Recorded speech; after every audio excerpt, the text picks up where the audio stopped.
प्रधानमंत्री नरेंद्र मोदी ने आंदोलनकारी अन्नदाताओं को वाराणसी से संदेश दिया। पीएम ने कहा कि कुछ लोग भ्रम फैला रहे हैं। नया कानून किसानों के लिए फायदेमंद साबित होने वाला है। पीएम मोदी जब बनारस से संवाद कर रहे थे तब दिल्ली में कृषि मंत्री नरेंद्र तोमर अमित शाह से मिलने पहुंचे थे। सरकार के मंत्री कह रहे हैं कि किसानों के साथ किसी भी वक्त चर्चा हो सकती है। आपको बता दें कि 5 दिन से किसान सड़क पर हैं। कृषि कानून को वापस लेने की मांग पर अड़े हुए हैं। जो लाखों किसान खड़े हैं, इनकी बात कौन सुनेगा? जब तक वो कानून वापस नहीं होंगे तो यहाँ से वापस नहीं जाएंगे। 6 महीने लगे हमें, यही रहना पड़ेगा। तक बिल वापस नहीं होंगे 3 अध्यादेश, जब तक संघर्ष जारी रहेगा। विदाउट कंडीशन बातचीत का मंत्रण पत्र होगा, उसको एक्सेप्ट करेंगे, मंजूर करेंगे। दिल्ली की देहरी नापने निकले आक्रोशित अन्नदाता चौहद्दी पर डटे हुए हैं, अड़े हुए हैं, पड़े हुए हैं, खड़े हुए हैं। सरकार से उम्मीद में आसमान को चादर और जमीन को बिछौना बनाकर सो रहे हैं सर्द रातों में। गृह मंत्री के आश्वासन के बावजूद धरती पुत्र नए कृषि कानून की वापसी से कम मंजूर करने के लिए तैयार नहीं। किसी को कोई गलत नहीं बोलेंगे, कोई नुकसान नहीं करेंगे। शांतमयी तरीके से अगली रणनीति है हमारी बहुत है, नहीं तो रिंग रोड भी जाम कर देंगे, चारों तरफ से घेरा डाल लेंगे। काले कानून बनाए हैं किसान के हित में, किसान के विरोध में बनाए हैं। कोई जब तक काले कानून वापस नहीं लाएगी सरकार तब तक यहाँ ही रहेंगे।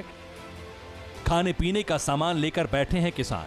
टीकरी बॉर्डर, सिंघू बॉर्डर पर, गाजीपुर बॉर्डर पर हर तरफ किसान जान पर खेलकर सड़क पर डटे हैं। भाग्य विधाताओं से बेहिसाब उम्मीद लिए पंजाब से निकली किसानों की टोली बातचीत की तरफ टकटकी लगाए देख रही है। इस वक्त हम दिल्ली सोनीपत के सिंघू बॉर्डर पर मौजूद हैं और जहां तक आपकी नजर जाएगी, मेरे दाएं तरफ आप देखिए, जहां तक आपकी नजर जाएगी वहां तक आपको ट्रैक्टर ट्रॉलियां ही दिखाई देंगी। इस वक्त हजारों की संख्या में ट्रैक्टर ट्रॉलियां सिंघू बॉर्डर पर मौजूद है। सिंघू बॉर्डर से लेकर सोनीपत जाने वाले रास्ते पर तकरीबन 15 किलोमीटर के इस पूरे दायरे में सिर्फ और सिर्फ इस वक्त ट्रैक्टर ट्रॉलियां ही खड़ी हुई हैं और ये ट्रैक्टर ट्रॉलियां उन तमाम किसानों की हैं जो अपनी मांगों के साथ इस वक्त सिंघू बॉर्डर पर अड़े हुए हैं, डटे हुए हैं। कुछ किसान बुराड़ी में एंट्री कर चुके हैं, कुछ दिल्ली के एंट्री गेट पर रात बिता रहे हैं। किसानों के साथ सियासी दल खड़े हैं। जेएनयू के छात्र संगठन आ चुके हैं।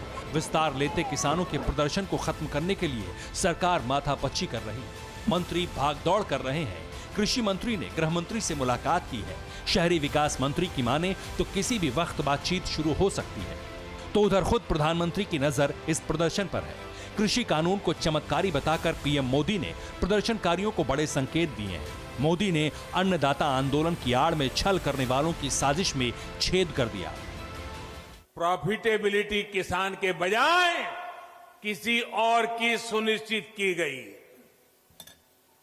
पहले वोट के लिए वादा और फिर छल, यही खेल लंबे समय तक देश में चलता रहा है। दिल्ली की देहरी पर बैठे कई किसान प्रधानमंत्री की इन बातों से इत्तेफाक भी रखते हैं, लेकिन किसानों का बड़ा हिस्सा कानून वापसी पर अड़ा हुआ है और अधिकार के लिए इस हट, इस जिद का व्यापक असर पड़ रहा है। एक तरफ छोटे किसानों की कच्ची सब्जियों जैसी फसल बर्बाद हो रही है तो दूसरी तरफ मंडियों से सामान गायब है और उपभोक्ताओं पर महंगे सामान की मार पड़ रही है।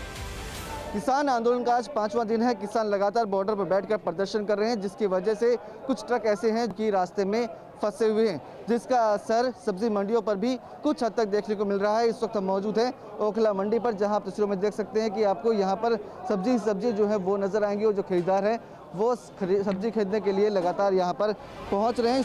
पुराने स्टॉक की वजह से फिलहाल सब्जियों और फलों के दाम में बढ़ोतरी नहीं हुई, लेकिन यह आंदोलन अगर और बढ़ता है तो दिल्ली एनसीआर समेत पूरे देश में इसका असर दिखने वाला है, क्योंकि पंजाब हरियाणा के साथ साथ यूपी, छत्तीसगढ़ और झारखंड के किसान भी इस आंदोलन में शामिल हो चुके हैं। जाहिर है किसानों की मांग, किसानों की उम्मीदों को जल्द निपटाने की जरूरत है। जितेंद्र शर्मा, दिल्ली, TV9 भारतवर्ष।